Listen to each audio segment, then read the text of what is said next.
Buenas tardes a todos y todas, bienvenidas a esta conferencia cuyo tema es un perfecto ejemplo de lo que es la arqueología en la actualidad, que se basa en la multidisciplinariedad. Y hoy nos vamos a acercar a el caballo en concreto, y lo vamos a hacer sobre todo no solo desde la arqueología, sino también desde la biología y la paleogenética.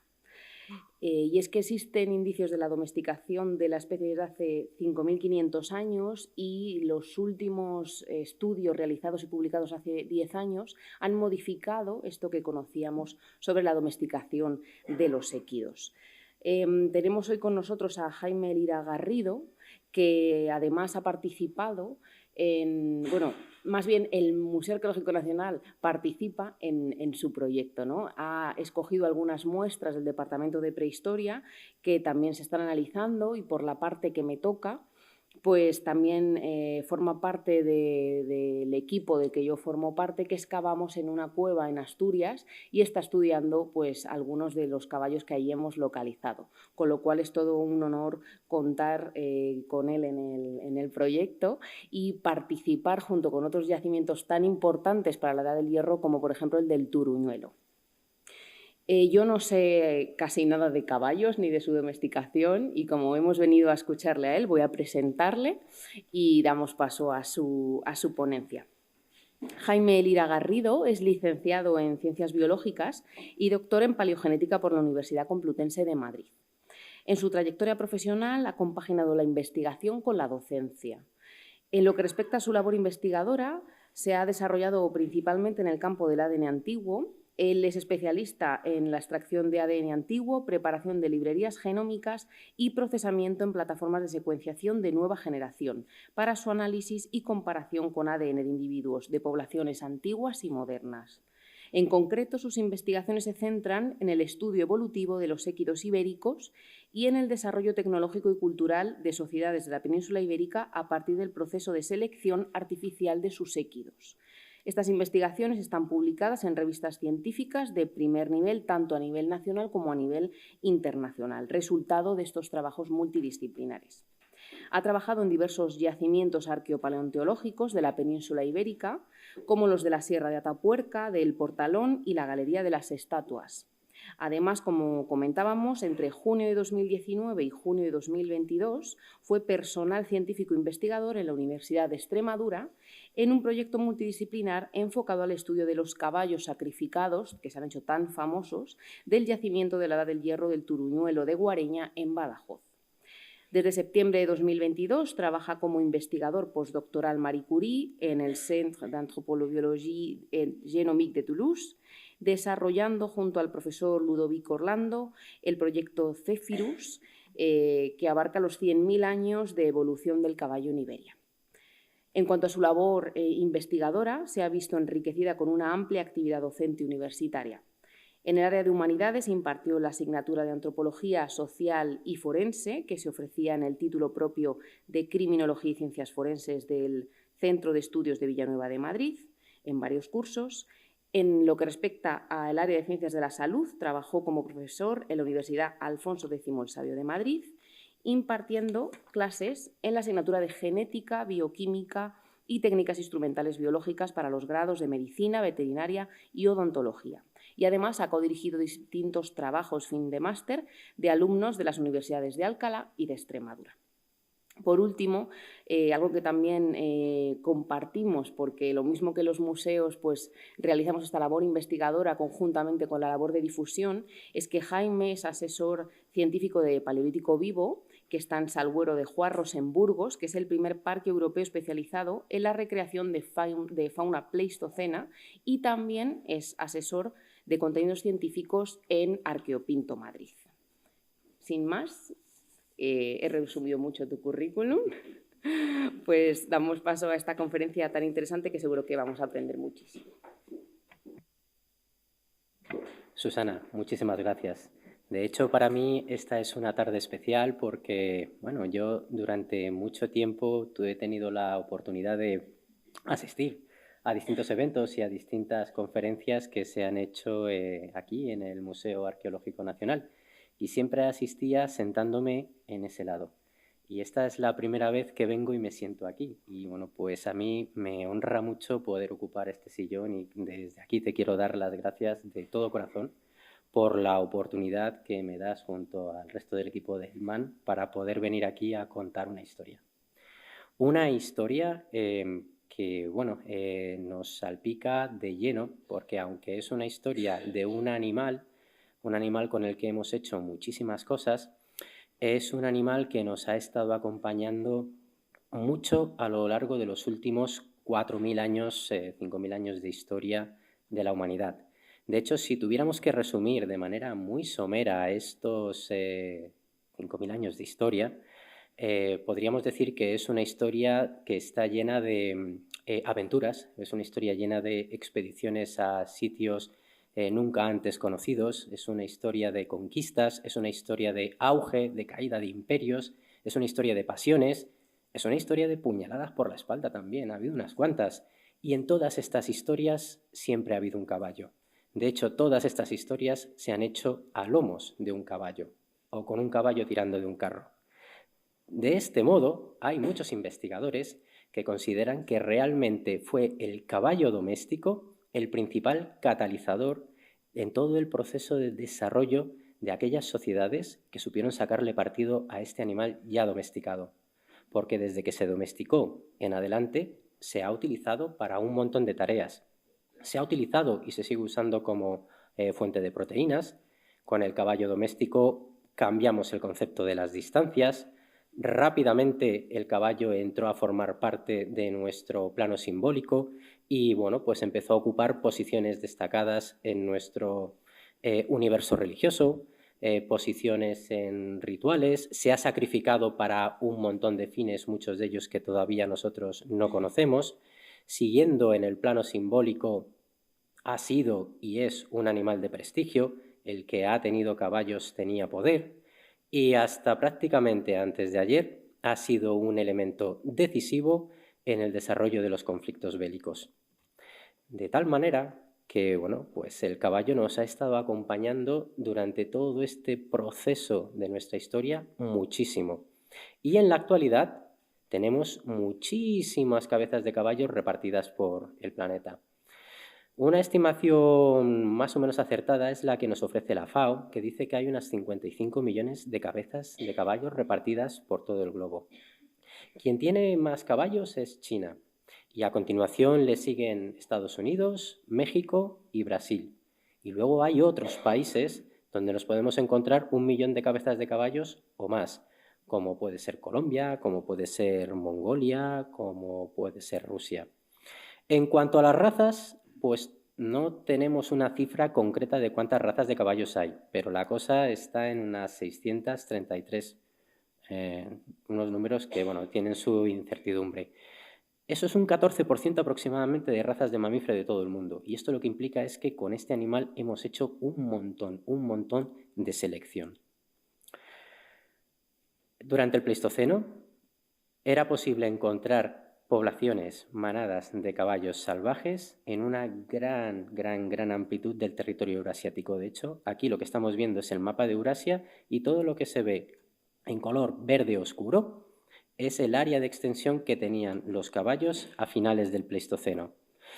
Cuando se acaba este momento de inestabilidad climática, hay muchas poblaciones faunísticas que ven cómo sus áreas de distribución cambian y tienen que cambiar con ellas. Y al caballo le ocurre lo mismo. De hecho, las poblaciones de caballos, después del Pleistoceno, empiezan a menguar, se empiezan a romper y en muchos lugares se empiezan a extinguir.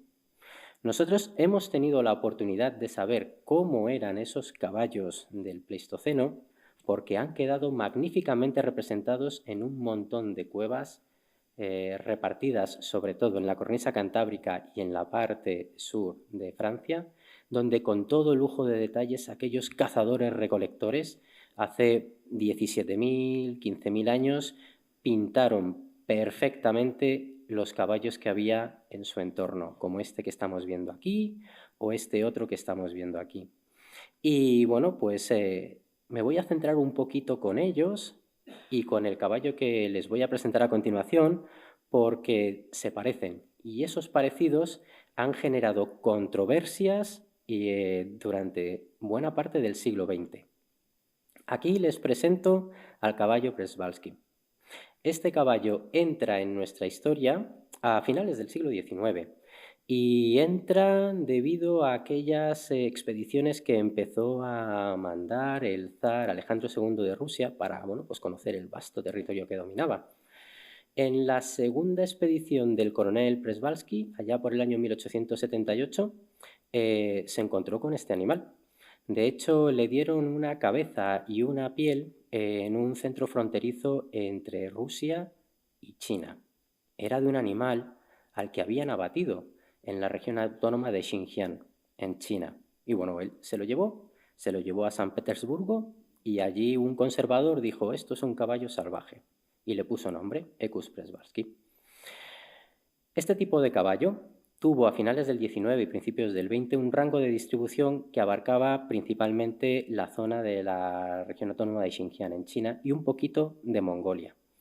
Pero esas poblaciones empezaron a menguar drásticamente y en la década de los 60 ya lo podíamos considerar extinto en estado salvaje, pero un montón de esfuerzo que se hicieron en distintas instituciones permitió recuperar a este animal.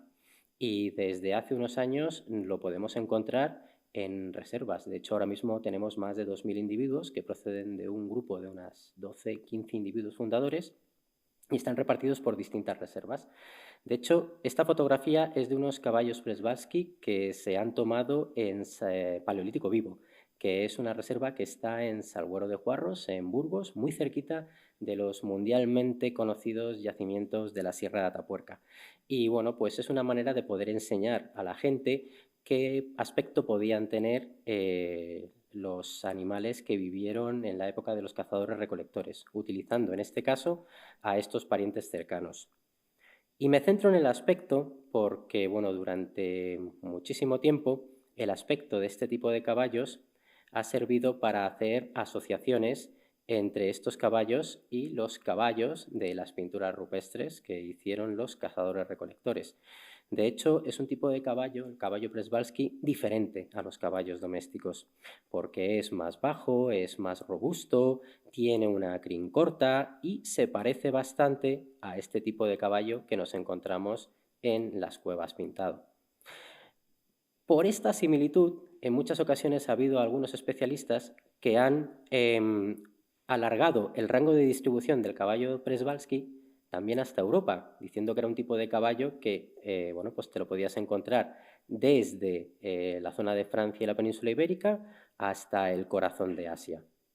Y teniendo en cuenta el aspecto que tiene este caballo, durante muchísimo tiempo se ha considerado que este es un caballo que nunca se domesticó y a partir de él, en algún momento, aparecieron los caballos domésticos.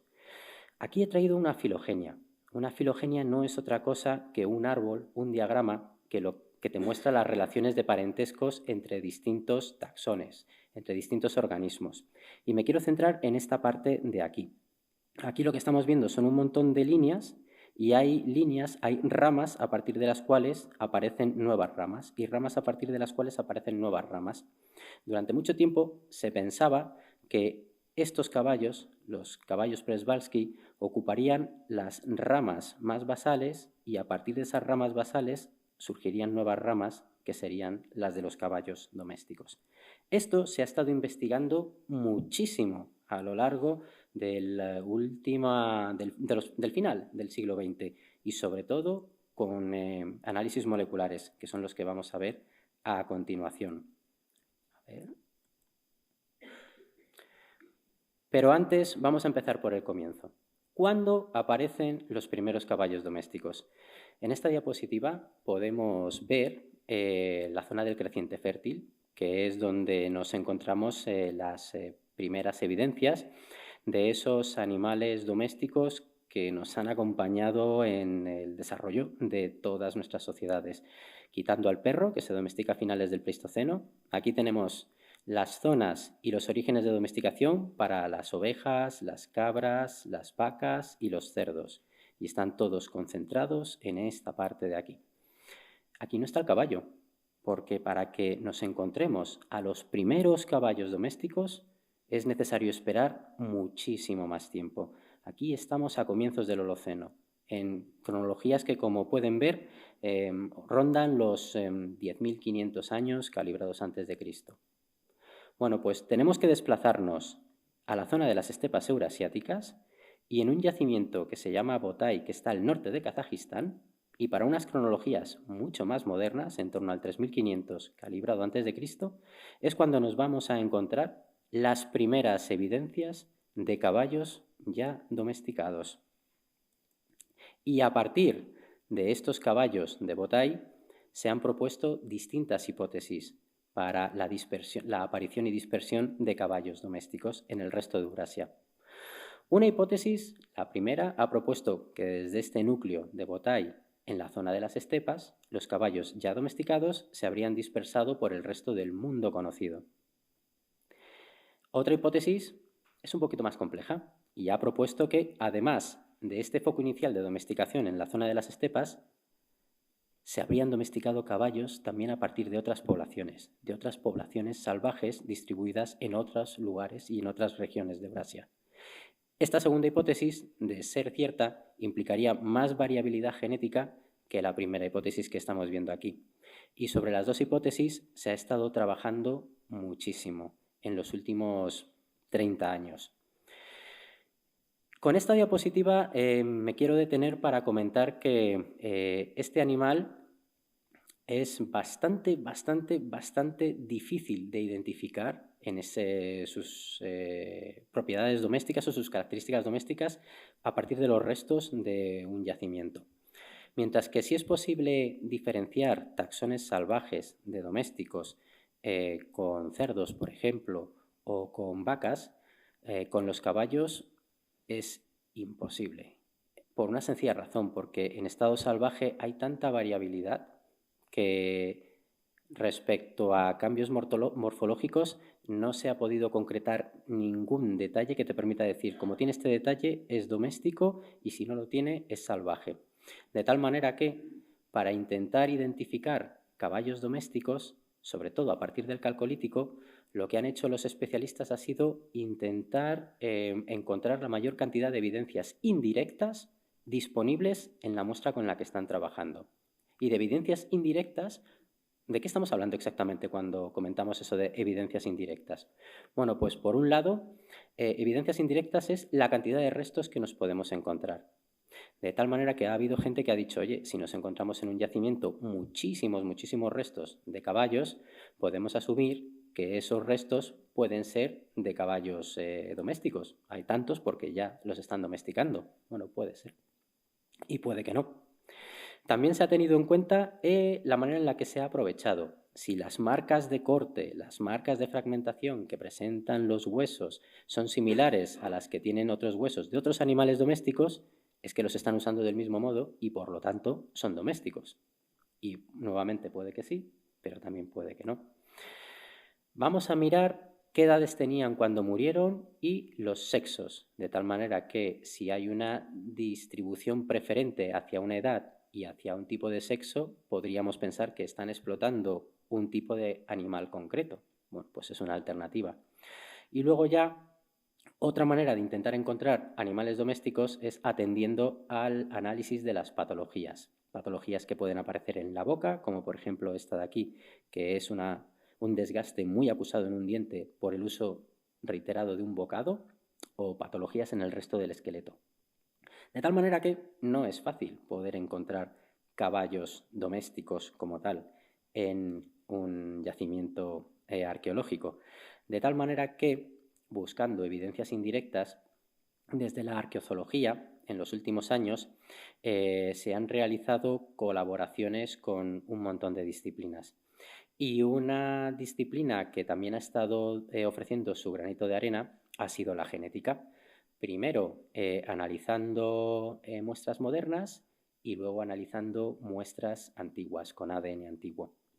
Durante muchísimo tiempo, todos los estudios con ADN antiguo tenían como objetivo recuperar la molécula de ADN, pero de este orgánulo que tenemos aquí, de las mitocondrias, que es un orgánulo extranuclear Las mitocondrias se dedican a darle energía a las células y tienen su propio ADN mitocondrial, que es un ADN bastante pequeño, de cadena circular, y en el que hay una región que se denomina región control, que se ha utilizado muchísimo en genética de poblaciones.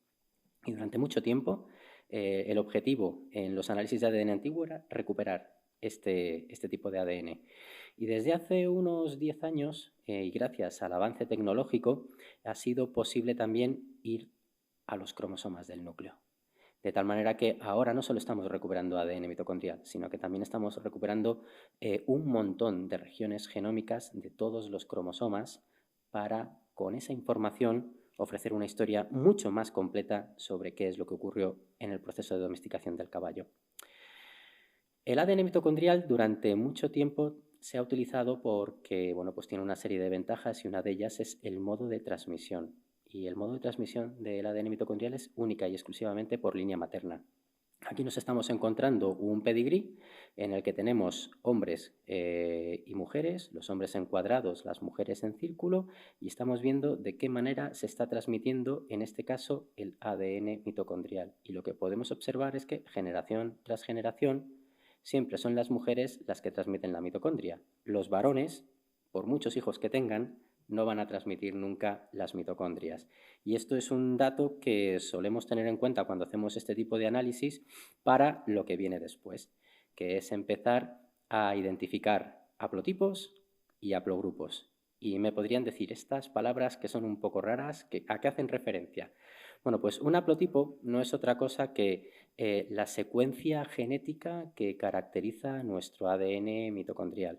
Todos nosotros tenemos un tipo de ADN mitocondrial concreto, tenemos un haplotipo, y ese haplotipo se puede diferenciar de otros haplotipos en pocas mutaciones, de tal manera que ese conjunto de haplotipos que se diferencian en pocas mutaciones unos de otros forman un conjunto mayor. Ese conjunto se denomina haplogrupo y tienen la peculiaridad de que tienen un origen filogeográfico común, de tal manera que todos los que estamos aquí todos tenemos un haplotipo concreto y puede haber casos en los que, porque procedemos de la misma región geográfica, tengamos haplotipos idénticos o muy parecidos, por lo tanto, entren dentro del mismo haplogrupo, y si son idénticos y encima somos familia, se deba a que pues, nuestra madre nos ha pasado las mitocondrias, por ejemplo. Con esto, a partir de principios del siglo XXI y la premisa de que siempre que nosotros estamos estudiando domesticación, lo que hacemos es estudiar la pérdida de variabilidad genética.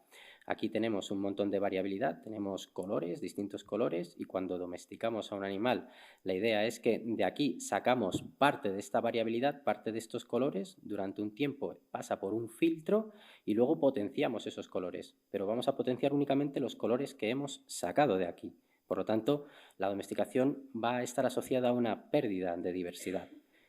Sobre todo, lo que se pensaba era que esto era así en las mitocondrias. Bueno, pues en el año 2002 se publicó el primer estudio metapoblacional de la variabilidad mitocondrial de los caballos y se vieron un montón de cosas espectaculares. Se utilizaron más de 650 caballos de por lo menos 25 razas y lo que se vio es que el caballo, que era el último animal que se había domesticado, era el que más haplogrupos tenía. Por lo menos 17 haplogrupos se pudieron diferenciar aquí. Es una cantidad que llamó muchísimo la atención.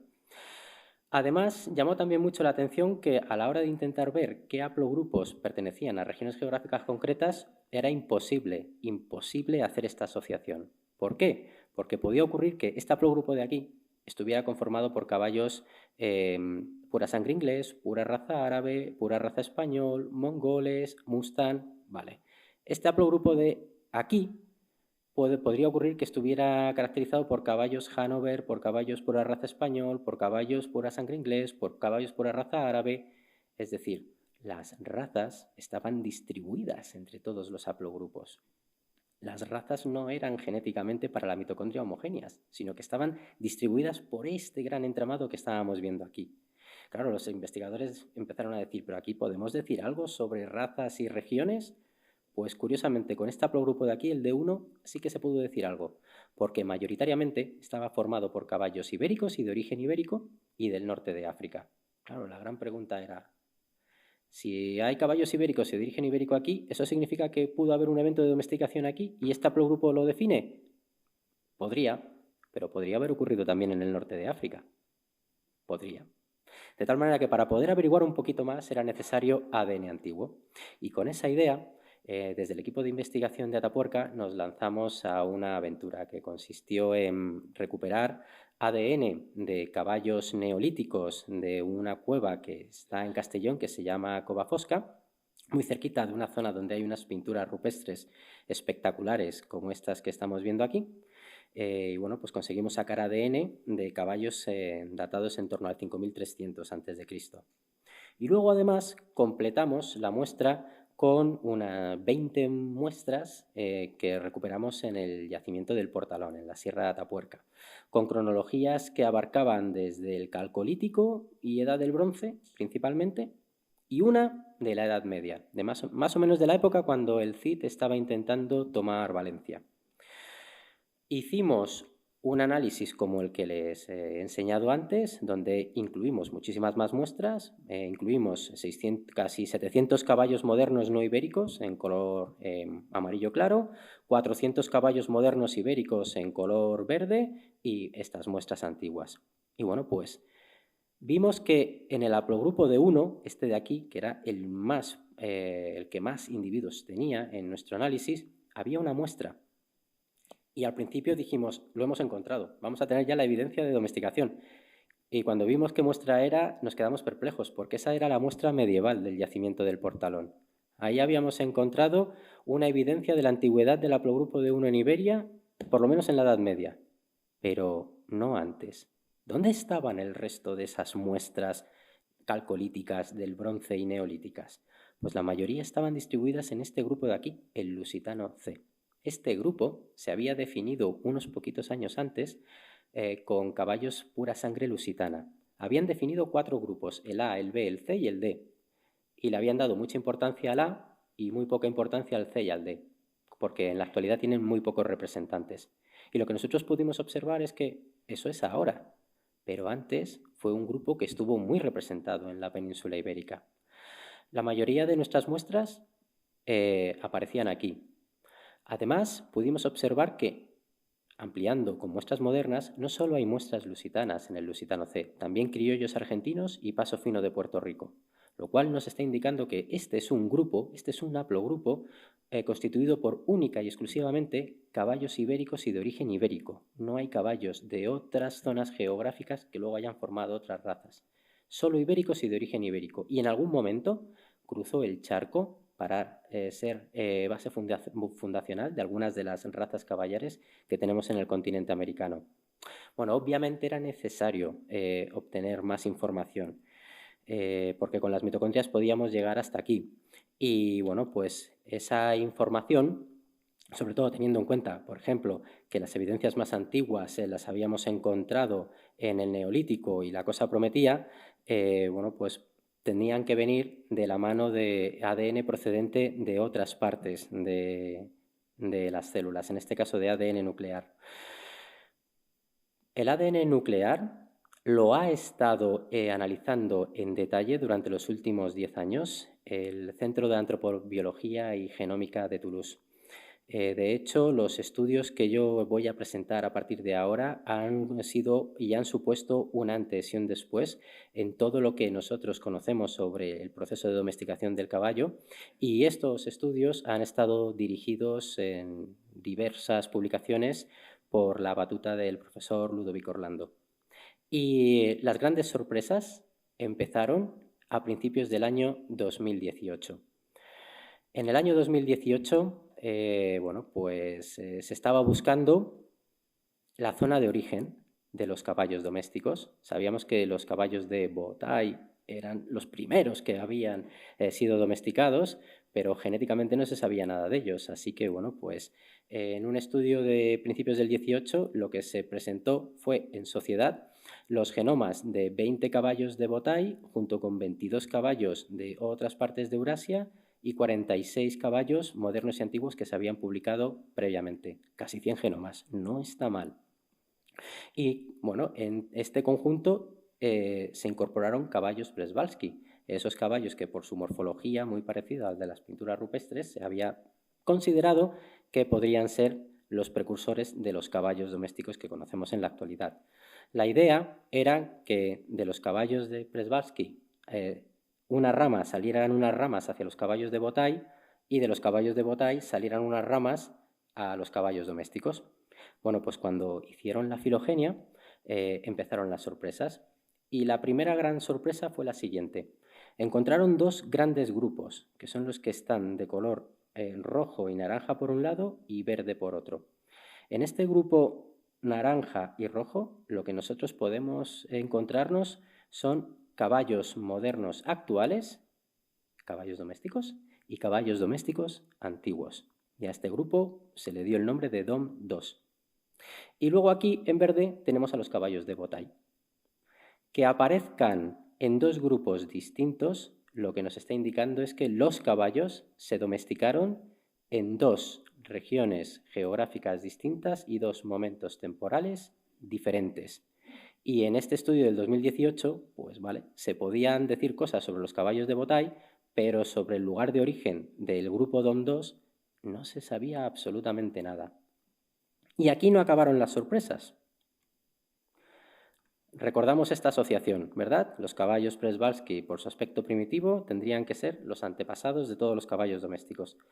Pues cuando empezaron a analizar el grupo verde, vieron que los caballos Przewalski no estaban en la base del grupo verde, sino que estaban en la esquina, en las afueras del grupo verde. Es decir, los caballos Przewalski derivaban de los caballos de Botay. ¿Y esto qué es lo que nos está indicando? Pues no nos está indicando lo que previamente pensábamos. Lo que nos está indicando es que estos caballos, los caballos Przewalski, no son otra cosa que un caballo que se asilvestró a partir de las poblaciones de Botay. Es decir, se domesticaron caballos en Botay, tuvieron un éxito como caballos domésticos durante un tiempo y luego posteriormente caballos de Botay volvieron al estado natural y de esos caballos tenemos los caballos Przewalski. Por eso esta idea que nosotros teníamos preconcebida teníamos que descartarla. Y cuando se publicó este estudio, rápidamente los medios de comunicación hicieron eco dando noticias como la de si los caballos Przewalski eran los únicos caballos salvajes que quedaban sobre el planeta y nos hemos enterado de que en realidad son caballos asilvestrados, conclusión, ya no quedan caballos salvajes en el mundo. Bueno, pues interesante. Quedaba por ver dónde se había domesticado DOM 2. Y para eso el grupo del profesor Orlando en un siguiente estudio incorporó muchísimas más muestras de todas partes de Eurasia. Se publicó este estudio en el año 2019 y aquí lo que podemos ver es que bueno, pues, con casi 300 équidos bueno, pues, encontraron cosas bastante peculiares que son las que les voy a presentar a continuación. De estos 300 équidos, 245 eran caballos. Y estos 245 caballos, que son los que en este mapa podemos ver en color azul claro, azul oscuro y gris, teníamos caballos con baja cobertura genómica, eso es que teníamos pocas copias en promedio de los genomas, y otros que tenían alta calidad genómica. Se podían hacer análisis con todos, solo que con los que tienen alta calidad genómica puedes hacer más análisis que con los otros. Y por primera vez teníamos caballos de la península ibérica. Habían incluido en este estudio 8 individuos. Se había conseguido recuperar ADN de 8 muestras que procedían de distintos yacimientos y momentos culturales, desde el Calcolítico a la Edad Media. Y, por supuesto, todo esto se comparó con caballos modernos, 6 caballos Przewalski y 24 caballos de 18 razas. Y bueno, encontraron un montón de cosas y yo aquí me voy a centrar en unos aspectos que posiblemente sean de los más llamativos para nosotros esta tarde. Nuevamente hicieron una filogenia y en esta filogenia nuevamente se pudo diferenciar muy bien al grupo DOM 2. Apareció diferenciado el grupo de Botay con los caballos Przewalski y una nueva sorpresa. Aparecieron 2 linajes ocupando las ramas más basales y cuando los miraron vieron que estaban constituidos por individuos de los 2 extremos de Eurasia. Este linaje de aquí, en azul, estaba constituido por caballos de la zona de Siberia Y este linaje de aquí en color rosa fucsia estaba constituido por caballos ibéricos. Aquí lo que estamos viendo son evidencias de dos linajes que tuvieron una historia evolutiva distinta a la de los caballos de Botay y Przewalski y del grupo Don-2, y que son linajes que podemos considerar ahora mismo ya extintos. Me voy a centrar en el ibérico. Cuando empezaron a hacer otro tipo de análisis para ver su singularidad, quedó patente, por ejemplo, en los análisis de componentes principales. Los análisis de componentes principales son un tipo de análisis que solemos hacer para intentar entender todas las mutaciones que estamos analizando a lo largo de un genoma de un individuo. De tal manera que lo que hacemos con estos análisis es concentrar toda la variabilidad que nos ofrecen esas mutaciones en dos dimensiones, una dimensión 1 y una dimensión 2, o una dimensión 3. A veces comparamos 1 con 2 y 1 con 3. Y aquí, al comparar la dimensión 1 con la dimensión 2, podemos ver que hay conjuntos de individuos que se aproximan unos a otros por sus afinidades genéticas o se diferencian, es decir, son genómicamente bastante diferentes. Aquí lo que estamos viendo es que los caballos ibéricos son muy diferentes del resto de caballos que se han utilizado en este análisis. Y cuando analizan el componente 1 con el componente 3, volvemos a observar esa gran diferencia. Las cosas no acaban aquí, porque cuando analizaron el ADN del cromosoma Y, que es el ADN que caracteriza a los individuos machos, lo que pudieron observar en este árbol filogenético del cromosoma Y es que la base del árbol estaba constituida por los caballos ibéricos. Y esto lo que nos está indicando es que este linaje ibérico, todavía en la península ibérica, o vete tú a saber dónde, recibió un aporte genómico de otra cosa todavía más rara, más arcaica, más primitiva. Y uno de los representantes de ese aporte es este cromosoma Y. Estamos delante de lo que nosotros podríamos denominar un linaje fantasma. Estos caballos pertenecen a un momento en el que los caballos se están domesticando y ya hay caballos domésticos, de tal manera que se hicieron análisis para ver si estos caballos del linaje ibérico habían aportado con ADN a las poblaciones domésticas de DOM2, y se vio que tuvieron un aporte en torno al 1 y en torno al 12%, es decir, un aporte muy, muy, muy minoritario. En la actualidad sabemos muy poquito de este linaje ibérico. Hemos encontrado las evidencias más antiguas de este linaje ibérico nuevamente en esa cueva de Castellón, en Cova Fosca. Y luego tenemos a los individuos más modernos pertenecientes a la Edad del Bronce. Y sabemos que todavía hay en Iberia caballos de la Edad del Hierro que llevaban en su sangre linaje ibérico, linaje IBE. Pero cómo interactuaron IBE y los caballos DOM2 cuando entran DOM2 en Iberia es algo que no sabemos.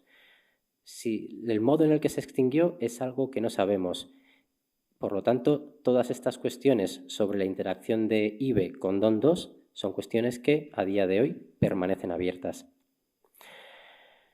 Voy a dejar a IBE, voy a volver a Eurasia, vamos a ver si podemos decir algo de cuándo se domestican los caballos del grupo DOM2, porque en el año 2021 aquí ya sí el equipo del CAGT pudo identificar el momento geográfico, el momento cronológico y el grupo poblacional a partir del cual se generaron esos caballos domésticos modernos que tenemos en la actualidad. Y para eso fue necesario analizar casi 300 muestras de todo el territorio euroasiático con cronologías que abarcaban los últimos 50.000 años. Nuevamente hicieron una filogenia donde volvieron a aparecer los grupos que ya se conocían. El grupo más basal de todos era el grupo que estaba caracterizado por los caballos del linaje fantasma de Siberia, que posteriormente se pudo asociar este linaje a una especie de equido, Equus lenensis. Y con las nuevas aportaciones se había podido observar que por lo menos tuvo una extensión temporal que comprendía desde finales del Pleistoceno hasta finales del cuarto milenio antes de Cristo. A continuación tendríamos el que podríamos denominar el grupo europeo, que estaba constituido por caballos de finales del Pleistoceno y otros comprendidos entre el sexto y el tercer milenio antes de Cristo, con los caballos del linaje Ibe aquí incluidos.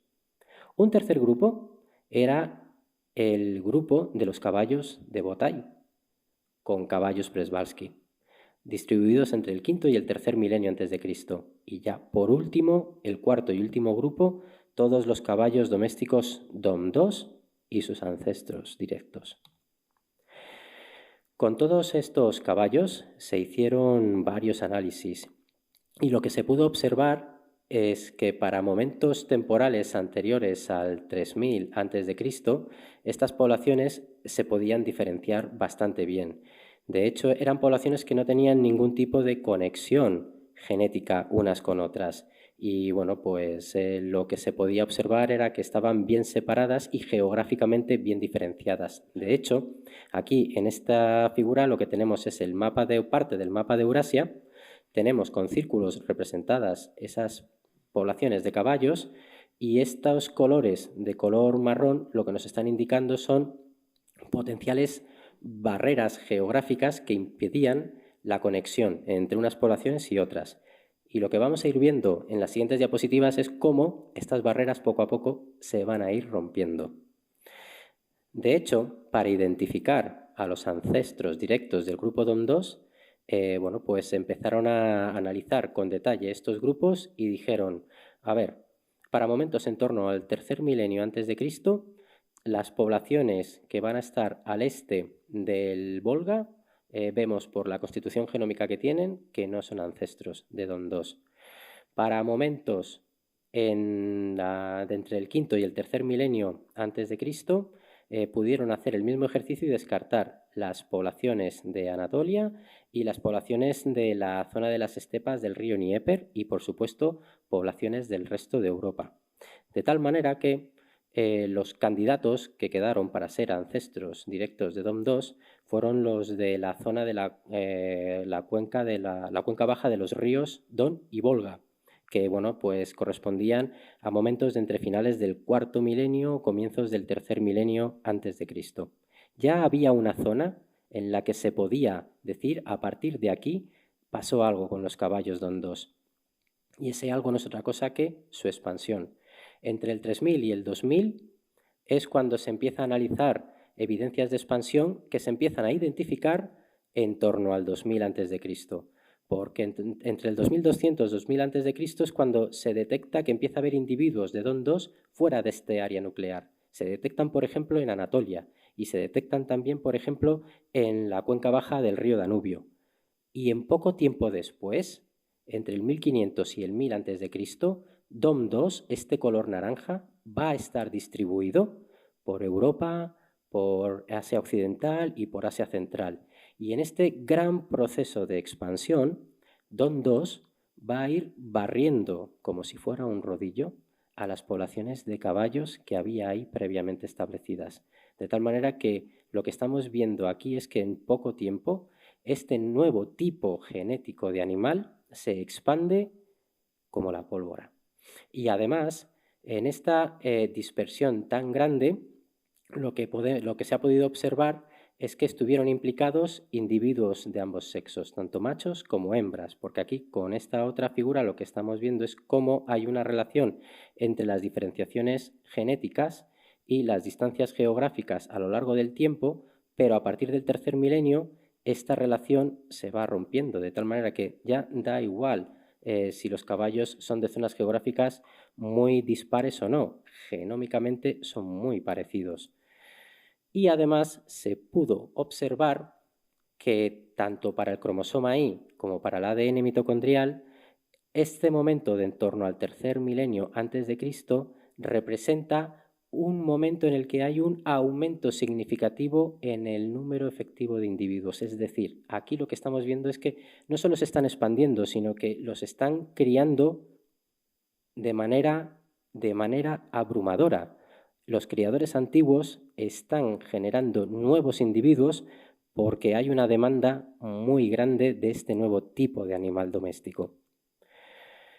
Otro de los análisis que se pudo hacer fue intentar observar en DOM2 señales de selección antrópica y se encontraron en genes asociados a los cromosomas 3 y 9. De hecho, una de las regiones en las que se encontró estas señales de selección tiene involucrado al gen Zinc Finger Protein, que está asociado con la regulación de los estados de ánimo y con la agresividad. Y en el cromosoma 9, en una región donde está asociada al gen Gasdermin 9, también encontraron señales de selección antrópica. Y este gen está asociado a patologías en el esqueleto vertebral.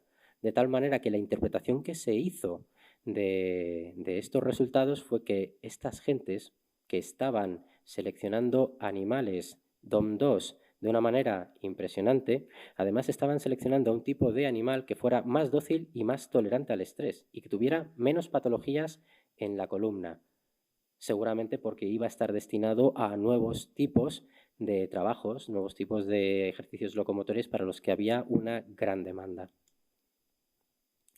Con este estudio, además, se pudo dar una aportación, un granito de arena, a los estudios que se han hecho en los últimos años sobre la difusión de las lenguas indoeuropeas. De hecho, bueno, pues el indoeuropeo es una gran familia lingüística que la hablan 3.000 millones de personas, eso es más o menos la mitad de la población mundial. Y es una familia donde podemos encontrarnos más de 400 lenguajes y bueno, dialectos que tienen un origen común. Sobre el origen y la difusión de las lenguas indoeuropeas se ha hablado y se ha escrito muchísimo a lo largo del siglo XX y ha sido un tema de trabajo intenso entre lingüistas y arqueólogos. Y aquí, bueno, pues yo simplemente voy a exponer las dos hipótesis principales que se han estado proponiendo durante mucho tiempo sobre la aparición de las lenguas indoeuropeas en Europa. Por un lado tenemos la hipótesis de los kurganes, que ha estado abanderada por la arqueóloga Marija Gimbutas y por el lingüista Otto Schrader, que proponen que a partir de esta zona que estamos viendo aquí, de las estepas póntico-caspianas, en un momento del Neolítico final, hace unos 5.000 años, en torno al 3.000 a.C., entran estas lenguas. Y entran estas lenguas de la mano de los grupos pastoralistas nómadas Yamnaya. Estos grupos pastoralistas se van a caracterizar, entre otras, porque van a tener un nuevo tipo de ritual funerario en el que bueno, pues van a enterrar a sus congéneres en fosas bajo túmulos de planta circular. Son esos túmulos de planta circular los que denominamos kurganes, que son los que vamos a poder ver y diferenciar en el gran paisaje de las estepas eurasiáticas. Además, esta gente se va a caracterizar por distribuir kurganes por zonas que van desde Ucrania, Polonia, hasta Dinamarca. Y con los estudios lingüísticos se ha podido comprobar que, bueno, pues en esta dispersión nos vamos a encontrar lenguas en las que hay palabras que tienen un origen común para, por ejemplo, los avances tecnológicos como el arado, el yugo o la rueda, pero no la rueda con radios, para animales domésticos como la vaca, como el buey, el caballo, pero no el asno, y para algunos metales. La hipótesis alternativa dice que no, que probablemente en lugar de por esta zona de aquí, las estepas póntico-caspianas, las lenguas indoeuropeas tuvieron que entrar por la zona de Anatolia y tuvo que ser en un momento anterior, con el Neolítico, con esa llegada de los primeros agricultores al territorio europeo. Y entre otras proponen esto porque los kurganes escasean bastante en toda la zona de la Europa occidental. Y sobre estas dos hipótesis se ha vuelto a hablar muchísimo desde el año 2015 porque en ese año se publicaron una serie de estudios que bueno, pues han marcado un antes y un después en nuestro conocimiento sobre el poblamiento de Europa para estas fechas, de en torno a hace 5.000 años, porque lo que se pudo observar con estos estudios es que hace unos 5.000 años hubo una entrada masiva de nuevas variantes genómicas procedente de las estepas eurasiáticas. Y eso es lo que nosotros estamos viendo en este mapa de aquí, donde tenemos distintos componentes de ancestralidad para distintas poblaciones y me voy a centrar, por ejemplo, en la población de Europa. La población de Europa vemos que tiene un componente con un sustrato poblacional que es mayoritariamente verde durante el Neolítico, que es este verde que hay aquí, que habría venido desde Anatolia. Y este componente verde vemos que hay un momento en el que hay una ruptura muy drástica, hay una ruptura abrupta, hay una ruptura donde hay una erosión impresionante de este sustrato verde y empieza a aparecer un montón de un nuevo componente, un nuevo sustrato, el amarillo. Este sustrato amarillo procede de la zona de las estepas póntico-caspias, procede de la zona donde los grupos Yamnaya empezaron a emigrar. De tal manera que lo que se ha podido comprobar es que con esta emigración de los grupos Yamnaya y la formación a través del contacto de grupos nuevos, como el grupo de la cerámica cordada, esta gente de la cerámica cordada son descendientes directos de los grupos Yamnaya, porque se ha podido observar que esta gente de la cerámica cordada tienen hasta un 75% de acervo genético procedente de los grupos Yamnaya. Y luego, posteriormente, esta gente de la cerámica cordada se distribuyó por el resto de Europa.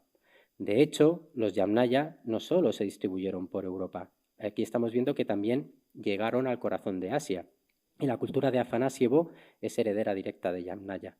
Y además los grupos de la cerámica cordada también se pudieron distribuir por Asia. De hecho, los grupos de Sintashta y Andronovo son descendientes de la gente de la cerámica cordada.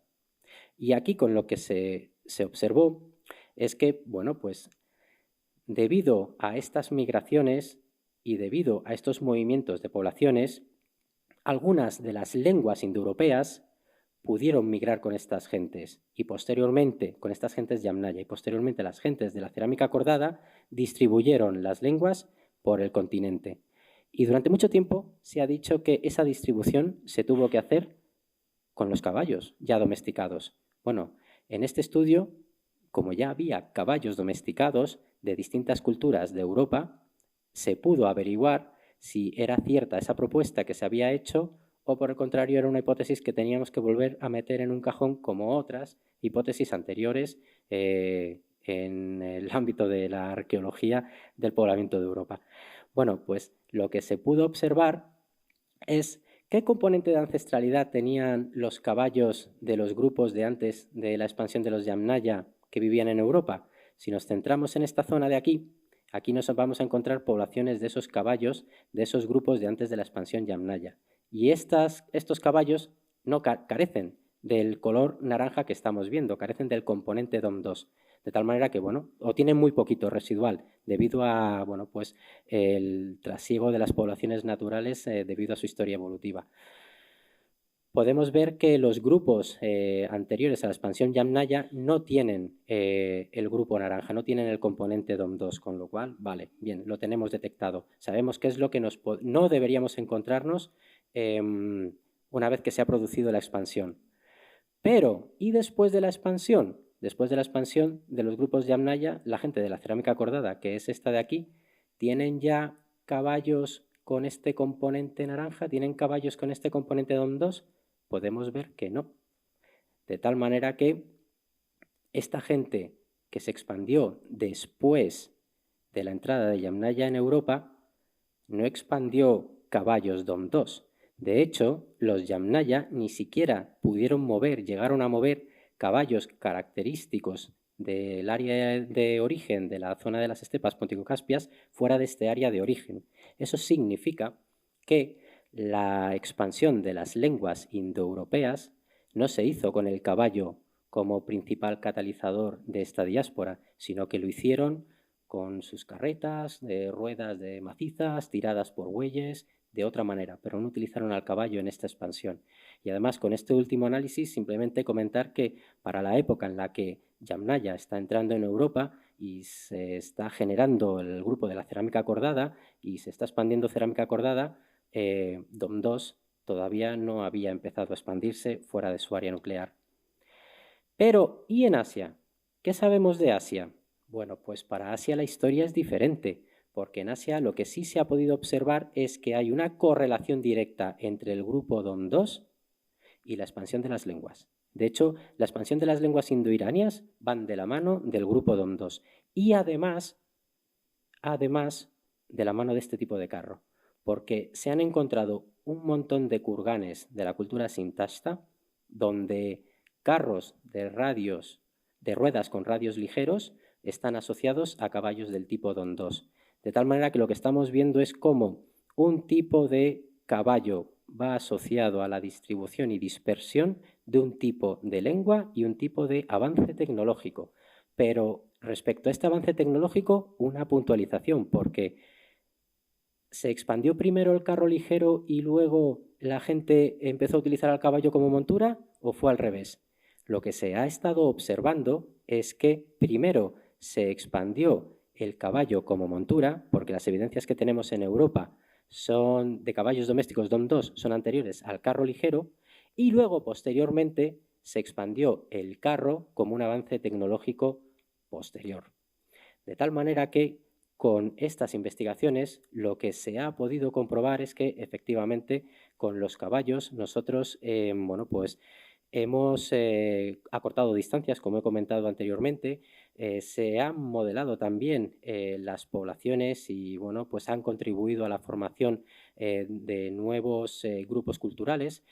Y en los últimos años, los estudios que se están llevando a cabo desde el ámbito de la paleogenómica están sirviendo como un puente para poder unir los esfuerzos de los investigadores de humanidades con los investigadores de biociencias para intentar responder preguntas que pues preocupan a los especialistas de ambos campos. Y además, con respecto a los estudios con animales, este tipo de trabajos no solo nos está permitiendo poner en valor cómo era el acervo genético de determinadas poblaciones, de determinados animales, de determinadas culturas, sino que al compararlo con lo que hay en la actualidad, sin duda, están ofreciendo una información muy valiosa para poder tomar decisiones sobre cómo gestionar el patrimonio genómico de las poblaciones de animales que estamos controlando. Y a partir de aquí les doy a ustedes las gracias por haberme estado atendiendo durante este rato y bueno, es su turno. Muchísimas gracias por su atención y por favor todas las preguntas que quieran hacerme, aquí nos tienen. Gracias.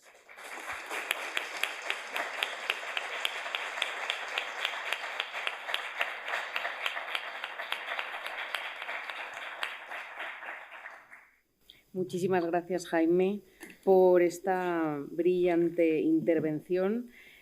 Te doy las gracias además por haber sido tan didáctico en este tema tan complicado, sobre todo para los que no venimos del campo de la genética. Yo he aprendido muchísimo, he cogido muchísimos apuntes y creo que me he enterado muy bien de todo. Pero sigue siendo una cosa complicada y tenéis un reto por delante muy interesante. Y les doy la palabra. Como las intervenciones se graban, les pasamos el micro para que se quede reflejado. Sí, muchísimas gracias, Jaime. Una cosa es leerte, que es mucho más complicado, y otra cosa es oírte. Por fin ya me aclaro de lo que escribes. Te iba a hacer dos preguntas entonces, que son la conclusión obvia. Y además porque son un tema actual muy importante. En los Przewalski se dice, y la posición dominante no es la que tú dices, sino que al parecer hubo dos poblaciones, una asilvestrada que sí que tiene algo de mezcla con la domesticada, que es la que tiene el Zoo de Praga, y de ahí se expande directamente, y otra que procede de la domesticada de Botay, que sí que tiene, por así decirlo, las características que tú dices. ¿Eso se puede confirmar entonces que lo que se está haciendo en el Zoo de Praga, que es lo que se está repoblando Mongolia, que se está repoblando China con ellos y que se está volviendo a lo que en teoría fue lo del Przewalski, realmente podéis seguir afirmando que esas dos poblaciones que siguen distinguiendo se siguen manejando así? Las poblaciones de Praga, las poblaciones de Praga y las poblaciones de Otobagi y otras zonas que son de domésticos, ¿no? O sea, que hubo un cruce. ¿Se puede afirmar entonces que eso no es cierto? Esa es la primera pregunta. Pues, si quieres, bueno, tengo vale, otras dos, pero tampoco quiero yo bloquear esto. Pues mira, de momento y con la información que nosotros tenemos, lo que se ha estado comprobando con todos los análisis de los estudios que se han ido publicando es que Przewalski es el resultado de unos caballos que se silvestraron a partir de Botay. Y como además Przewalski es el resultado de las poblaciones que tenemos actualmente, es el resultado de un núcleo de muy pocos fundadores, al menos con lo que hay tiene un origen asilvestrado. Y eso es, de momento, lo que te puedo contar, que es el resultado reiterado de los análisis que se están haciendo. Y la segunda pregunta tiene que ver, entonces, cómo se están reproduciendo. Además, están en el CITES, que es obligatorio. Es la única subespecie de Equus, de caballo, Equus caballus, Equus prevasci, y está clasificado biológicamente como subespecie, y es la única subespecie del caballo, hablando en plata, subespecie especializada. Esa subespecie está hiperprotegida. Está en el CITES, convenio, tráfico de especies amenazadas en peligro de extinción, y entonces está repoblando por toda Europa, de momento no ha llegado a América, para intentar que haya reservas, como bien decías, muchísimas reservas de ellos. Claro, se plantea el problema formalmente, por lo que he visto aquí, que el prevasci nunca lo hubo en España. Estamos haciendo reservas de especies invasoras porque están protegidas. Es decir, resulta que como están protegidas tenemos que intentar que se reproduzcan a toda costa. Las imágenes que te has puesto no son solo ahí, hay unas 10 reservas en toda España. Sí, entonces la pregunta que yo hago es formalmente, claro, ¿cómo se conjuga eso con la situación de que el IBE, que era DON 4, no era prevasci, claramente era diferencial, y por tanto lo que estamos introduciendo aquí es, para salvar una especie que nunca estuvo en España, especie invasora, metiendo una especie, por así decirlo, que hay que obligatoriamente, por el Tratado Internacional, proteger. Vale. Entonces, eso parece una especie de contradicción. Mi pregunta es, ¿eso es que realmente no hay suficiente comunicación entre quienes toman estas decisiones, el CITES en Ginebra, etcétera, y los científicos? Pues mira, o simplemente es que es más dudoso de lo que dices y por tanto sí podría tener valor esa hipótesis de que el prevasci hipotéticamente sí estuvo aquí, como defensa de que también hay zonas donde se puede, porque el impacto que puede tener sobre muchas praderas españolas, en zonas abandonadas, ahora que está España vacía, si realmente es invasora, es que desconocemos el impacto. Estamos salvando al caballo, pero a lo mejor nos estamos cargando las herbáceas. Entonces, esa es una pregunta pues clave. Es una pregunta muy pertinente, de hecho, y es una pregunta que me alegra un montón que me la hayas realizado, Enrique, porque yo te voy a dar mi opinión. Y como opinión es una cosa completamente subjetiva, pero te la voy a dar en base a los datos objetivos que podemos ver aquí. En este diagrama, en este árbol filogenético, podemos ver, por un lado, dónde está Przewalski, ¿vale? Que está aquí en verde oscuro, y dónde están los caballos europeos, ¿vale? Los caballos europeos están aquí. Eso significa que hay una gran diferencia entre los caballos Przewalski y los caballos europeos. Forman parte de dos grupos completamente diferentes. De hecho, esos caballos que aparecen en Altamira, esos caballos que aparecen en cuevas de distintas zonas de Francia, son de este grupo, el grupo que se denomina 2 en este gráfico de aquí. Otra cosa es que morfológicamente se parecen a Przewalski, pero genéticamente Przewalski está por aquí y este otro gran grupo de caballos que nuestros cazadores recolectores pintaron está en esta zona. ¿Estamos repoblando con Przewalski zonas donde nunca estuvo? Sí, lo estamos haciendo. ¿Es malo? Aquí ya empieza la parte personal. Yo lo que creo es que el hecho de que Przewalski haya dejado de ser o haya dejado de tener el título de caballo salvaje no le quita para nada su interés. Es más, a mí me parece que todavía su interés aumenta muchísimo porque Przewalski es el resultado de lo que queda de lo que pasó en Botay. Es decir, es que en Botay hubo una gente hace unos 5.500 años que se les ocurrió domesticar al caballo. Eso tuvo éxito durante un tiempo y se acabó extinguiendo. Eso, como el replicante de Blade Runner, eso se perdió como lágrimas en la lluvia. ¿Y qué nos queda de eso? Nos quedan los Przewalski. De tal manera que, para mi juicio, son una rareza que todavía es más importante, si cabe, conservarlos, porque es que es lo que queda de un esfuerzo de domesticación que hicieron unas personas hace 5.000 años. Y bueno, lo tienes ahí, y con eso tú puedes enseñarle a la gente qué es qué es el resultado, cuál ha sido el resultado de ese proceso de domesticación de Botay, y como encima morfológicamente se parece a lo que tenemos pintado en muchos lugares, en muchas cuevas prehistóricas, pues que tengan una asociación directa, pero siempre una asociación directa de cómo se parecen en morfología, que estamos viendo que en genética no tienen ningún tipo de parecido, pero podría servir para cubrir esos dos grandes ámbitos. Uno, la historia de Botay, y dos, hay un parecido morfológico, pero cuidado, que a veces el parecido morfológico no tiene por qué implicar un parecido genético. Sí, muchas gracias. Jaime, yo tengo también dos preguntas. Una es si se han encontrado restos de Przewalski o de similares a Botay, pero fuera de un yacimiento arqueológico. Quiero decir, ¿cómo se puede descartar que no hubiera ancestros silvestres de los Przewalski? Vale. Quiero decir, no hay otro yacimiento, no hay otra observación, porque claro, uno excava donde hay un yacimiento, no es fácil encontrar, o un yacimiento que llama la atención por alguna razón. Habría algunos, no van a ser todos los caballos que había, los de Botay no serían todos los caballos que había en ese momento. Habría alguno que fuera silvestre.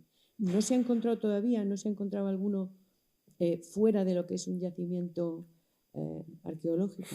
Vale, a ver si con lo que voy a comentar consigo responderte, Pilar. Tu pregunta también está muy bien y bueno, esto me permite a mí meterme un poquito más dentro del grupo de Botay.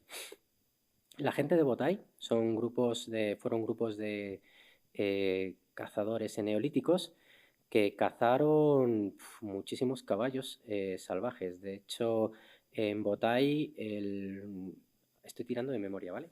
Creo que recordar que el 99,9% de los restos son caballos y la gran mayoría son caballos salvajes. De tal manera que ahí lo que hay es mayoritariamente caballo salvaje, pero también hay evidencias de caballos domésticos. Esas evidencias, nuevamente, se han encontrado a partir del análisis de las evidencias indirectas. Han encontrado patologías, desgastes en los premolares, han encontrado zonas donde concentraban a los caballos, porque hay zonas de estabulación y han diferenciado estiércol. Han visto también, analizando restos de residuos orgánicos de ácidos grasos en cerámicas, que hubo vasijas que contuvieron leche de yegua, y claro, si tú tienes ahí leche de yegua es que tienes que estar sometiendo antrópicamente a unos individuos, y de esa manera dijeron, en Botay hay mucho caballo salvaje, pero también hay caballos domésticos, y tenemos las primeras evidencias. Y ahora, de todos estos caballos que hay aquí, si los comparamos con los caballos Przewalski, hay diferencias morfológicas, y hicieron análisis mirando el índice de robustez de los terceros metacarpos, si la memoria no me falla. Y lo que vieron es que los caballos Przewalski se han estilizado muchísimo en comparación con los Botay. Es decir, si un caballo Przewalski que vemos ahora nos parece un caballo fortote, Botay era muchísimo, muchísimo más corpulento. De tal manera que es posible diferenciar caballos tipo Przewalski fuera de Botay. Haciendo análisis como los del índice de robustez, sería posible decir, tienes un tipo de caballo robusto, tipo Botay, tienes un tipo de caballo mucho menos robusto, tipo Przewalski. No sé, y eso para la zona de la zona de Botay y alrededores, porque claro, si te vas a la península ibérica, estoy viendo aquí que hay distintos especialistas que se han estado durante años pegando con équidos, te pueden decir que han tenido problemas grandes para poder identificar en muchas ocasiones unos caballos con respecto a otros, porque hay tanta variabilidad morfológica que es muy, muy, muy complicado poder diferenciar bien un caballo salvaje de un caballo doméstico. De hecho, tan es así que hay, solo para Europa, investigadores que consideran que puedes encontrarte hasta 20 subespecies o variedades distintas dentro de los caballos salvajes. O sea, el que sean más ligeros es una evidencia de la domesticación y luego la posterior Es asilvestramiento. un dato que, Ya. ¿sabes? Es un dato que también publicaron en el Science de 2018 para poder ver que había diferencias entre Botay y Przewalski. Ahora, ¿en qué momento del proceso de asilvestrado tienes esas diferencias? Y luego quería comentarte solo un ejercicio de imaginación. ¿Cómo sería ¿cómo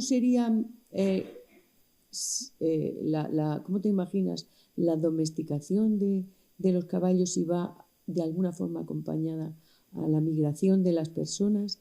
¿Cómo serían? ¿Serían como los renos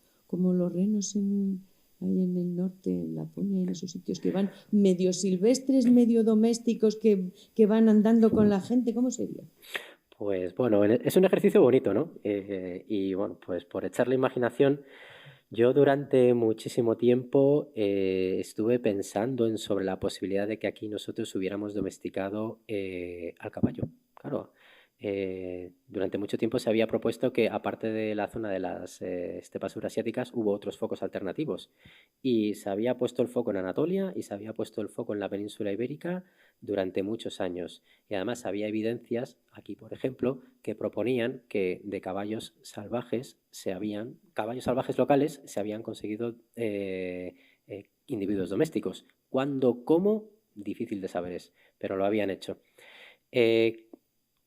Teniendo en cuenta que el caballo es un tipo de animal que lo domestican cuando ya conocemos que hay otros animales domésticos, la gente que domesticó tenía muy claro lo que quería.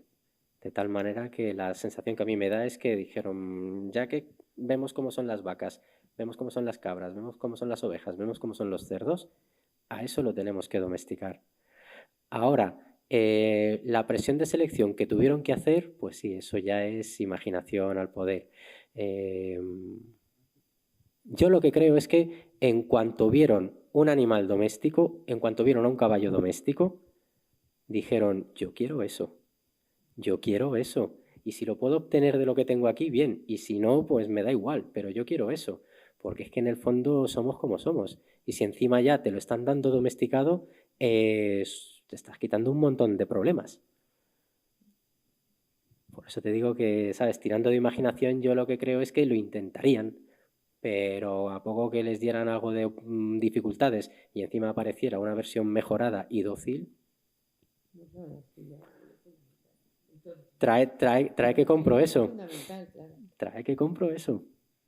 Mi pregunta es mucho más pragmática porque yo soy ganadera de equidos y me preocupa, o sea, en la actualidad. Entonces, mi pregunta curiosa es los caballos Przewalski que hemos visto en esas praderas tan fantásticas, si aparte de como herramienta de estudio, que todo me ha parecido súper interesante, si se está intentando saber qué pueden hacer esos caballos, es decir, qué utilidad, si pueden tener la misma utilidad que en el pasado vieron en ellos. Es decir, si hoy en día, además del estudio genético y todo esto, se está haciendo algo con ellos. Saber qué pueden hacer, qué saben hacer, si son tan dóciles, tan listos, tan resistentes. Pues sí, de hecho también es una pregunta muy interesante porque en los últimos años hay distintos colectivos que están pues intentando explotar al máximo los caballos de este tipo y también otras razas autóctonas. Un ejemplo que a nosotros como habitantes de la península ibérica nos preocupa bastante porque cada vez que llega el verano ponemos noticias y nos empezamos a encontrar que hay incendios por todos lados. Y en muchas ocasiones hay incendios en zonas donde los retenes no pueden llegar y es muy difícil de controlar.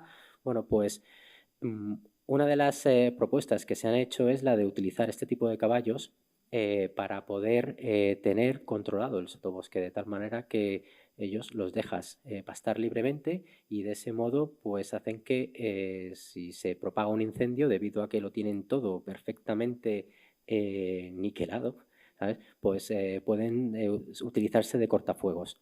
De tal manera que es una propuesta y es una propuesta muy interesante para la zona donde nosotros estamos viviendo.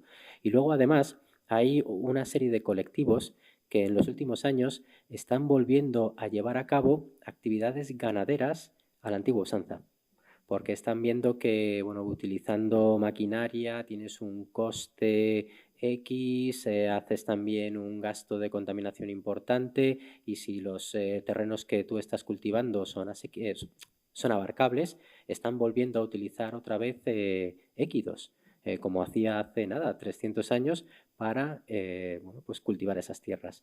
Así que no solamente puedes utilizarlos como un claro ejemplo de lo que hubo antes o como el remanente que queda de botay, sino que, bueno, pues los puedes utilizar para contener incendios y, hombre, en el caso de las razas ya más locales, para esto que acabo de comentar de volver a métodos tradicionales de ganadería.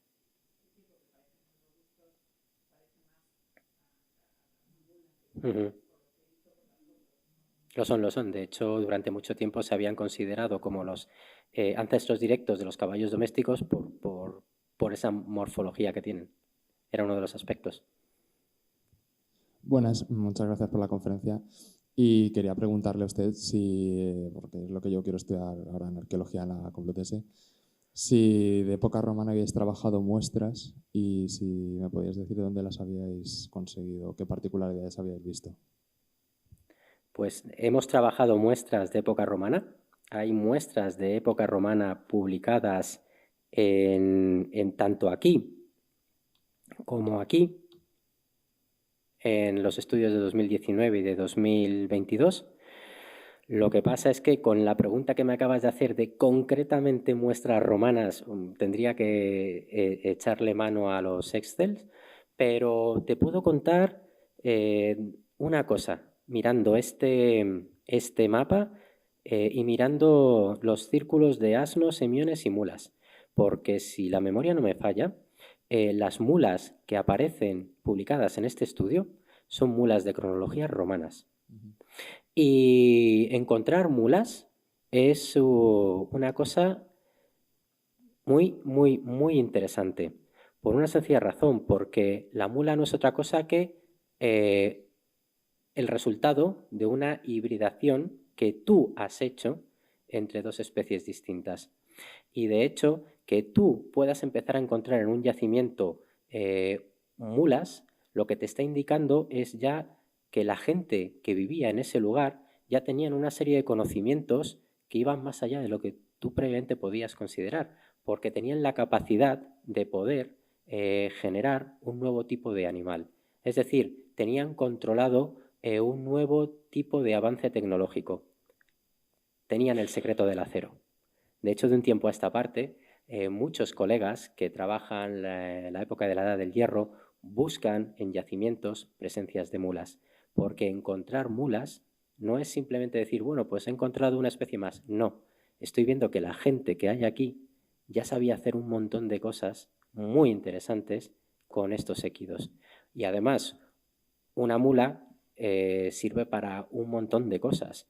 No solo trabajo en el campo. De hecho, tú con una mula le vas a poder pedir que cargue lo que no está en los escritos. De tal manera que ya te digo que es un tema que está interesando. Y de momento, y con este mapa que te estoy enseñando aquí, te puedo contar que en época romana hay mulas. Las mulas más antiguas son del periodo romano. ¿Había mulas antes? Pues la gente está en ello. Pues muchísimas gracias.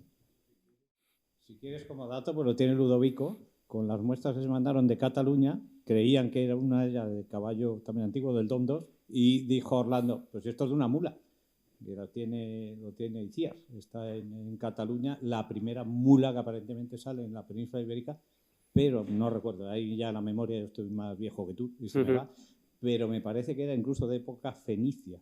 O sea, que era prerromana. Eso no lo sé, pero los datos los tiene. Lo digo por si no lo sabes, porque, claro, devolvieron las muestras. Al no ser de caballo, no servía en Toulouse.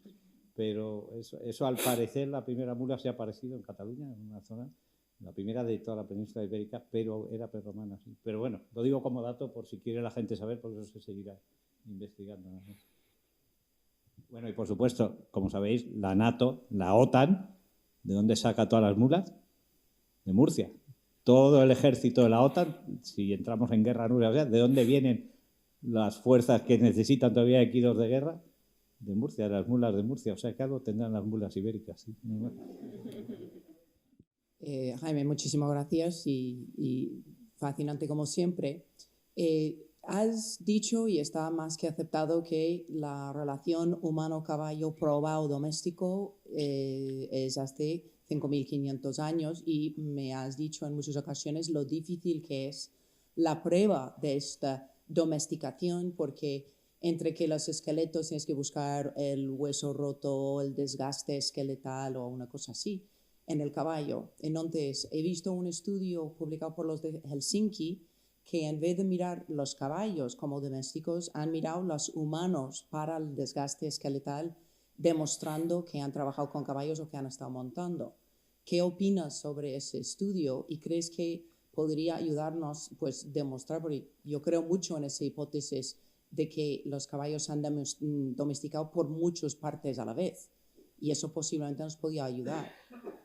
Pues mira, ese tipo de estudios es un estudio más que entra dentro de las pruebas indirectas y al final para poder conocer mejor lo que nosotros hemos podido hacer con los caballos y cómo hemos podido generar caballos domésticos, considero que la multidisciplinaridad tiene que estar a la orden del día, de tal manera que todas aquellas vías que nosotros podamos utilizar para poder averiguar si se domesticaron o no, por mí son bienvenidas. ¿Tú crees que es fiable entonces el desgaste esqueletal humano demostrando que han montado a caballo? Yo, mira, ahí estoy ahora mismo recordando un estudio donde decían que la gente de Yamnaya ya podían montar porque habían encontrado algún tipo de patología en las pelvis, pero lo habían dejado abierto, de tal manera que podía ser que sí, podía ser que no. Claro, si tú haces un análisis en el que puedes acotar esa incertidumbre para que deje de ser algo que vete tú a saber, entra dentro de lo muy razonable, por eso te digo que yo por mí encantado. De lo contrario, tendremos un nuevo estudio que podrá generar más ruido que otras cosas. Gracias. Hola, buenas tardes. Muchas gracias por la conferencia. Una pregunta si te he entendido bien. ¿Los Yamnaya se expandieron hacia el oeste sin caballos? Los Yamnaya no sacaron a los caballos Yamnaya fuera de la zona de distribución natural de los caballos Yamnaya. Pero tenían caballos. Tenían caballos, usaban caballos, pero no los expandieron. No los expandieron fuera del área de distribución natural de ese tipo de caballo. O sea, llevaron sus carros a brazo. Llevaron sus carros con bueyes, esos carros grandes que hemos encontrado nosotros representados por muchos artistas, con esas ruedas macizas, tirados por bueyes. Siempre se había considerado eso.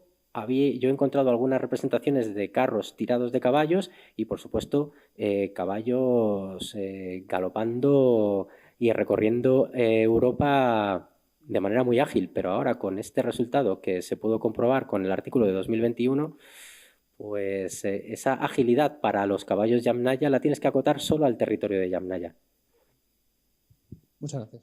Una pregunta de interdisciplinaridad, porque sabes más de lo que nosotros sabemos. La primera, si eso es así, ¿por qué desaparece el gen Y masculino ibérico que desaparece con la llegada de los Yamnaya? Es decir, llega un momento en que no se sabe bien si nos aniquilaron, no descendemos de ellos, luego no nos aniquilaron, pero bueno, si a los iberos que estaban ahí los humanos desaparecieron o simplemente les prohibieron hacer otra cosa con el XX que sí que es ibérico. Todo lo que tenemos viene, como sabes, de las mujeres. Vale. Mi pregunta es, eso sí que me choca entonces, porque yo había asociado eso imaginativamente a decir, claro, vinieron con caballos. La prueba de que no se domesticaron en la península ibérica es que cuando vinieron, dominaron todo. Tampoco me extraña que no lo expandieran, porque lo mismo que en América, órdenes de retener, porque al que tiene un caballo lo tiene. Y si los iberos aprenden a montar a caballo, pasa lo que con los comanches en Texas. O sea que esa hipótesis puede ser también real, de que no lo expandieran porque estaba tan domesticado, no como trabajo, como working horse, sino como caballo de guerra, y por eso se expanden como se expanden, porque era lo mismo que tener no los tanques de Putin, que no sirve para nada, pero bueno, es decir, tener el arma de guerra más poderoso que hay, pero claro, muy controlado, porque en América, como sabes, estaba terminantemente prohibido dejar que un nativo norteamericano tuviera un caballo o que lo aprendiera a montar. Prácticamente era pena de muerte a los españoles que allí se les escapaba un caballo. Entonces mi pregunta, ¿no puede ser esa hipótesis? Y la segunda que aprovecho y lo digo, como sabes, eres un gran experto en descubrir que no existen reyes suecos, vikingos y tal, sino que al parecer son todo vikingas. Y sobre todo, vikingas que están enterradas con caballos. Y en Valencina, como sabes, la ibera esta que no se sabe bien, la primera reina ibera que hay, que no sabe si era bruja, así y tal, al norte, que se está acabando en el túmulo, parece ser que también tenía caballo. Mi pregunta es, ¿el mito de las Amazonas era mito, era realidad o hay algo raro? Pero tu opinión ya sé que no va a ser científica porque no lo sabe nadie, pero sí me gustaría saber las consecuencias que te hace a ti pensar por las noches cuando estás más relajado, si sería verdad o no, porque eso no deja de ser una pregunta histórica muy importante y luego además a efectos, por supuesto, médicos, que se haya descubierto que ha desaparecido Geni Ibero, o sea que no nos vamos a engañar, pero es bastante más complicado parece, solo las mujeres descienden de Ibero, pero los hombres no. Entonces mi pregunta es, ¿qué te hace a ti pensar? Y segundo, claro, la expansión mirando solo los caballos domesticados pudiera ser eso. Es lo mismo que pasó en Norteamérica, lo estás estudiando muy bien, ahora en California todo, cómo se expandió y cómo va llegando y cómo a partir de los escapados, porque no era a partir de los domesticados, eran los ferales, silvestres, como les quieras llamar. Vale. Por un lado, me has comentado la peculiaridad que tiene el cromosoma Y. Y voy a hacer una pequeña introducción para la gente que a lo mejor no sepa cuál es la peculiaridad que tiene el cromosoma Y de las poblaciones europeas. Y es que cuando Yamnaya se empieza a distribuir por Europa, lo que ocurre dentro de este súbito reemplazo de material genómico es que también hay un reemplazo del tipo de ADN característico del cromosoma Y de los hombres, de las poblaciones que había entonces. De tal manera que un tipo de linaje que se denomina R1A y R1B empiezan a ser predominantes. Y de hecho es el tipo de linaje que hay ahora. La mayoría de los varones que estamos en esta sala, si nos hiciéramos una prueba de ADN, seríamos R1B, seguramente. Y ese R1B es una herencia directa de las expansiones Yamnaya. De tal manera que, claro, una de las preguntas es, ¿cuándo llega esa variante de las estepas y R1B a la península ibérica? Pues en artículos de los años 2018 y 2019 pudieron empezar a detectar esas variantes de las estepas a partir de la edad del bronce. Y empiezan a detectar el linaje R1B, si la memoria no me falla, del cromosoma Y, a partir de la edad del bronce, en torno al 1400.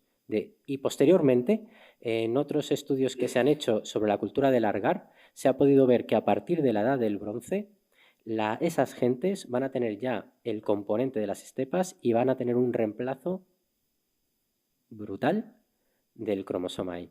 De tal manera que lo que estamos viendo es que sí, que hay un reemplazo de linajes paternos y un linaje procedente de la zona del mar, de la zona norte del Mar Negro y el Mar Caspio, acaba predominando en Europa. Curiosamente, eso tiene una correlación con el avance de DOM2. De hecho, tú acabas de comentar que a lo mejor ese tipo de caballo no se utilizaba porque si te veían usarlo te colgaban del pescuezo. Pero es que todo lo que nosotros encontramos del bronce en adelante, todo es DOM2. De tal manera que yo te diría que la gente lo que hace es potenciar. Lo que hemos visto es que potencian DOM2 por encima de todas las cosas. De tal manera que si había otras cosas en ese lugar que podían ser buenas, no lo sé, en cuanto llega DOM2, se quedan con DOM2. Y es lo que nosotros hemos estado viendo, que DOM2 barre regiones enteras de Europa y de parte de Asia y lo utilizan. Es el caballo que acaban utilizando. Y de hecho todos los caballos domésticos que nosotros tenemos en la actualidad, todos, absolutamente todos, tanto si los usas como armas de guerra, como tanques o para tirar de un arado, todos son DOM2. De tal manera que DOM2 se universaliza a partir del 1500 a.C. en adelante. De tal manera que, bueno, Hay una relación entre estas expansiones Yamnaya y estas expansiones DOM2. De hecho, en cuanto nosotros empecemos a encontrar en la península ibérica DOM2, DOM2 va a tener que venir de la mano de algo que entra a la península ibérica. Y si sabemos que en la península ibérica, a partir de la Edad del Bronce, lo que entra son gentes que tienen la señal de las estepas, van a ir de la mano. ¿Sabes? Y eso por un lado. Y luego, por otro lado, lo que has comentado, no sé si he respondido a la primera pregunta. Vale. Y luego, por otro lado, con respecto a lo que acabas de comentar de las guerreras vikingas, es un tema que ahora mismo es de candente actualidad, porque si hay algo que ha hecho, vamos, escribir y ríos de tinta y ríos de tinta y ríos de tinta, fue el análisis genómico del guerrero de la tumba de Birka. Sabes que durante el siglo XX había sido el arquetipo de guerrero vikingo porque había aparecido con 2 caballos, con espadas, con hachas, con escudos. Una cosa muy importante que muchas veces a la gente le llama la atención y es que tenía unas piezas de juegos de estrategia, lo cual le daba también la señal de que no solo fuera un guerrero, sino que era un estratega, era una persona que tenía dotes de mando, era una persona que sabía... la inferencia es que tenía conocimientos de guerra, ¿no? Y que primero que los análisis osteológicos dijeran, oye, esto es una mujer. Porque todo empezó porque los análisis del perfil, cuando hicieron el perfil biológico, dijeron, cabe la posibilidad de que esto sea una mujer. Y luego ya definitivamente los análisis genéticos dijeron, esto de aquí es una mujer. Claro, hizo que a mucha gente el arquetipo de guerrero vikingo fuera un castillo de naipes que cayera y dijeran, ¿cómo? ¿De qué me estás hablando? ¿Me estás diciendo que lo que siempre hemos considerado como el clásico guerrero vikingo es una guerrera vikinga? Sí, sí. Lo que pasa es que es una concepción que tenemos que cambiar nosotros. Hay otras tumbas, pero no hay una generalización de tumbas con guerreras vikingas. Hasta donde yo sé, te puedo decir que hay otras 2 tumbas de posibles guerreras vikingas. Porque tienen una panoplia con unas características como esta de Birka.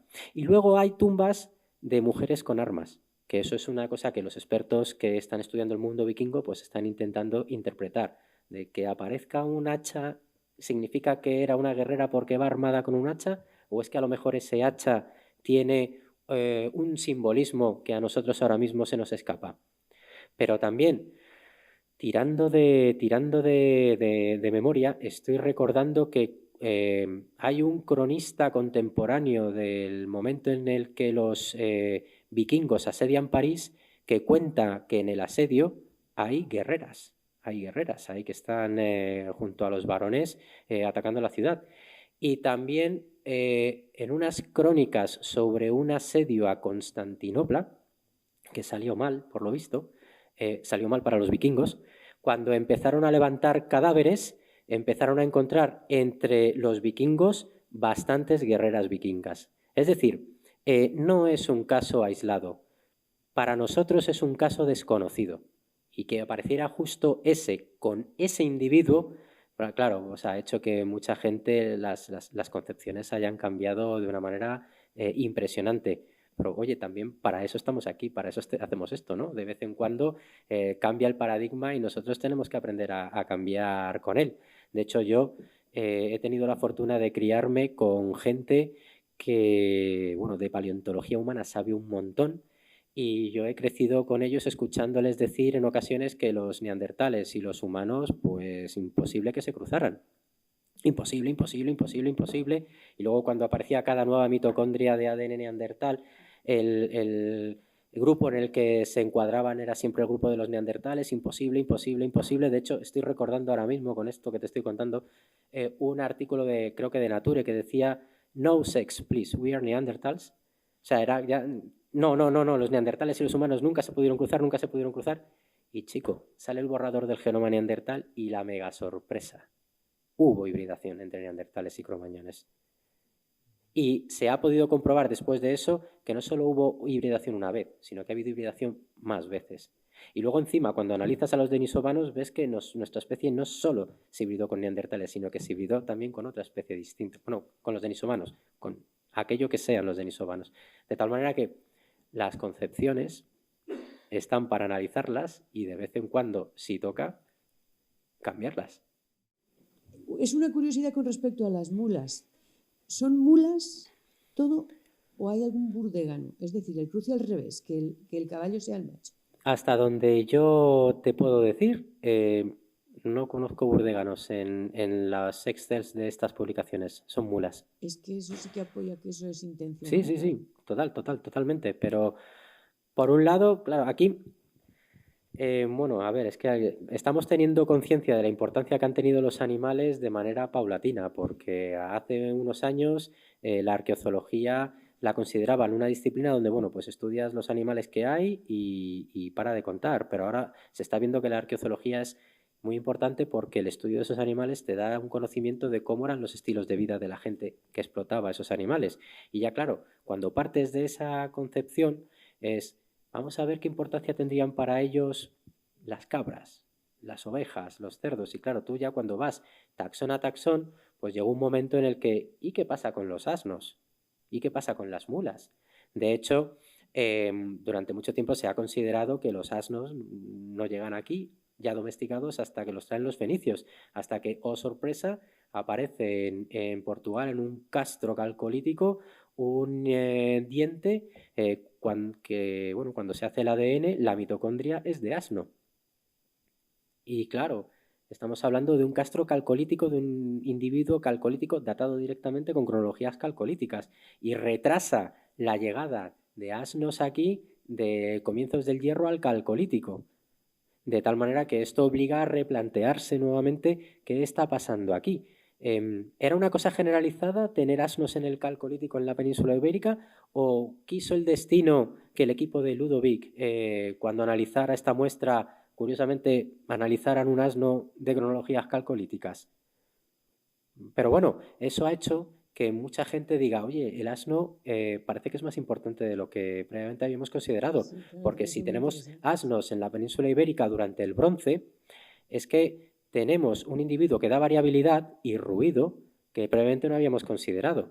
Y te recuerdo que esa época, la edad del Bronce, es la época para la cual hay gente que dice que todavía tenemos Equus que a lo mejor no son como tal, sino que son asnos que han identificado erróneamente.